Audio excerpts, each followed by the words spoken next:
Pero with Mary, when you accepted this offer na dumating sa'yo, hindi ka ba napapaisip about yun nga, about marriage? So, hindi mo ba inisip na, what if mangyari din sa amin to in the future? May mga ganun ba thoughts na hanggang-hanggang? Well, syempre hindi ko po ini-invite at ina-attract yung ganong klaseng energy kasi parang medyo too early. Medyo kakakasal pa lang and talagang nasa honeymoon stage pa rin naman kami, awa ng Diyos. Masaya pa rin kami.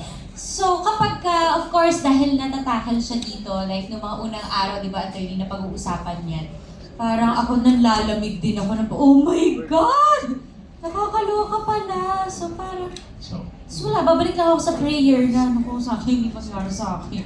Sana okay talaga. Sana ma-maintain namin. Ganun. And you do your job, di ba, na maglagay ng spice and ma-maintain yung ganung klaseng happiness at alagaan yun. Meron kami ngayon. Yan. Ninang ko, tuturuan ako magsayaw. Kung paano gawin yung mga yan. So, binibigyan pa rin natin ng spice ang marriage. Ito, yung mga ganito, actually, I believe nakakatulong.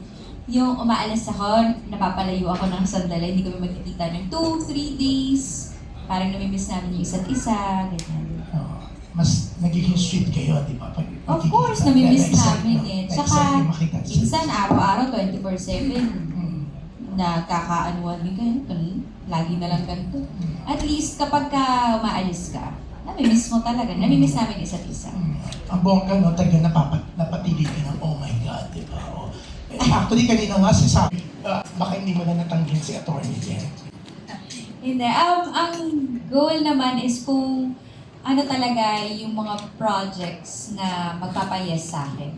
So kapag hindi talaga katanggi-tanggi, gagawin ko naman. Lahat naman na pag-uusapan namin ng husband ko kung ano yung mga parang, sorry, hindi ko kayang tanggihan. So yung mga ganong project. And of course, mas gusto ko pa rin namang mag-work. Kaya lang, ang tagal ko po kasi talagang pinag-pray yung meron ako ngayon. So ine-enjoy ko din talaga. Hanggat bata pa yung anak ko, hindi pa ako gustong palayasin sa bahay, di ba? Feeling ko kasi yung job, pwede ko pang balikan. But yung time na nag-grow yung family namin, parang sobrang precious niya and hindi ko siya kayang habulin pagdating ng panahon. Yan, thank you. And Uge, yearly may MMFF ka na? At regular na to lang.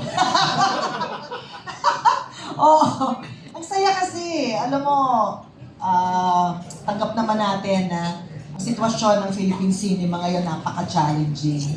Hindi lahat ng season, katulad noon, nakinagis na natin, especially my generation, going to the cinema is like a normal thing.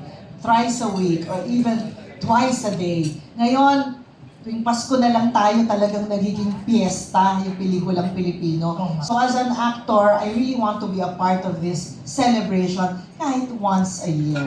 And this time talagang natutuwa ako na dito sa pelikulang ito, kasama ako. I'm very proud of this film. Siyempre, last year parang piyesta ka rin, dalawa. Yes. This year naman, isa na.